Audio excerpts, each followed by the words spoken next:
In this tutorial, you will review a NoHeat call with multiple repair choices, review a gas leak repair, review an air conditioner low on charge repair with more than one repair choice, quote a condenser motor repair with and without a new fan blade, and look at an inducer replacement using the online version of the book. On a daytime NoHeat call, we find a furnace locked out. The control board is flashing the code that indicates a flame-proving failure. Our diagnosis indicates that the furnace will ignite, but that the flame signal is weak. Additionally, the hot surface igniter looks worn and has a bad ohm rating. We decide that we should give the customer a quote on cleaning the burner and flame sensor. This would be a good time to offer to proactively replace the igniter that is showing its age. We'll look that up in a moment. Our primary repair can be found in tab 10, Gas Heating, in the Cleaning subgroup. Remember that the subgroups are alphabetical, so cleaning will be towards the beginning of the tab. Also note, with this repair we can choose between standard or difficult, depending on our judgment of how much effort is needed to accomplish the cleaning. Next, let's look up the preventative igniter replacement so that we can offer it to the customer. Hot surface igniters are in the same gas heating tab in a subgroup labeled Igniter Hot Surface. There are both generic universal igniters and brand-specific igniters to choose from. On a nighttime call for gas odors, we find that a half-inch union on the gas line to the water heater has a small leak that can't be fixed by tightening the fitting. We'll need to replace it. Looking in the Piping tab, 17, we find a subgroup of the half-inch black iron fittings. We notice the half-inch union that is in the book has only 5 minutes labor built into the repair.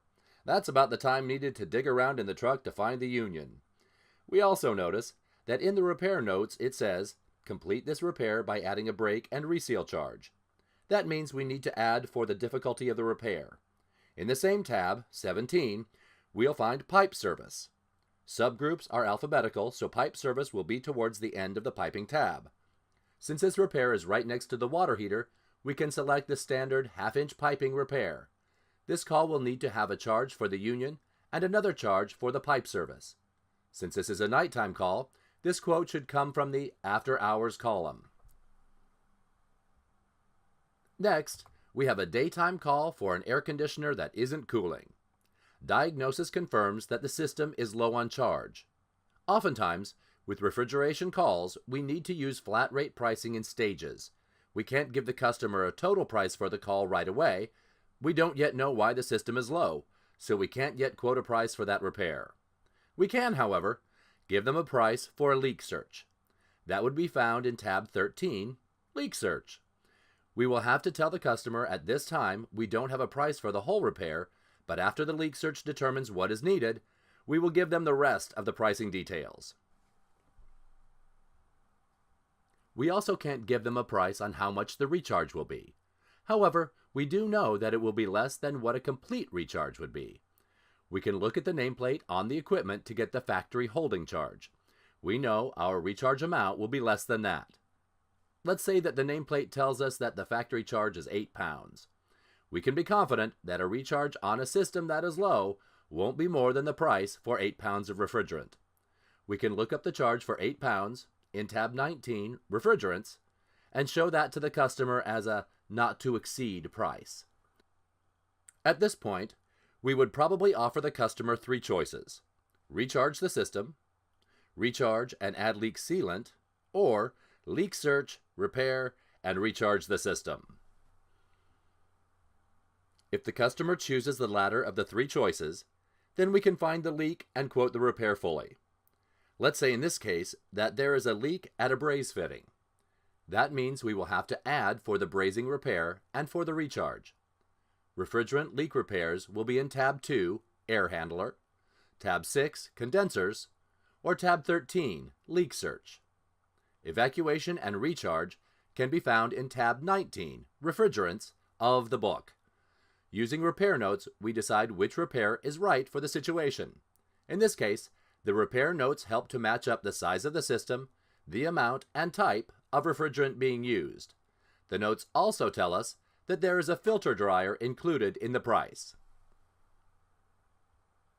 On a regular time call for no cooling, we find that the condenser fan motor has failed. We find an exact match by looking in the Motors tab, 15, in the Carrier Condenser Fan Motor subgroup. From the notes in the back of the tab, we remember that a single capacitor is included in the price. It is common to have to change the fan blade because it can get rusted onto the motor shaft. If that is so, we can look further on in the Motors tab, 15, in the fan blade subgroup. There we see that there are standalone fan blade repairs and with motor repair fan blade repairs. The difference is the time charged. Since we will be changing the motor as well as the fan blade, we can choose a fan blade from the with motor repair subgroup. When using the online version of the Coolfront book, there are a number of ways to search for the repair that we need. We can use it, just like the binder, by narrowing our search using the tabs and subgroups. We can see there are the same 22 tabs organized in the same way. Let's look for a York S1 373-207-17001 inducer motor to demonstrate. Click on the Gas Heating tab, find the York subgroup, and then find the part number. Using the online version offers a few extra time-saving features for finding a repair. We can use the search window on the home page by entering the part number that we are looking for.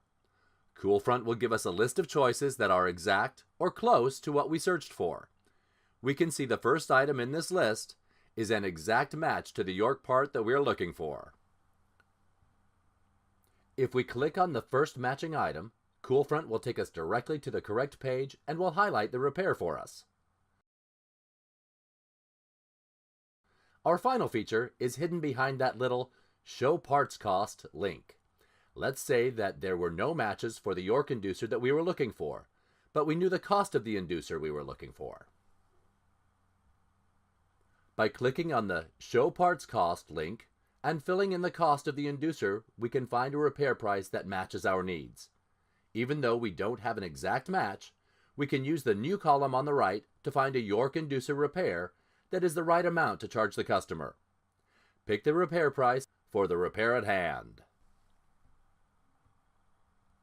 In this tutorial, you reviewed a NoHeat call with multiple repair choices, reviewed a gas leak repair, reviewed an air conditioner low on charge repair with more than one repair choice, quoted a condenser motor repair with and without a new fan blade, and looked at an inducer replacement using the online version of the book.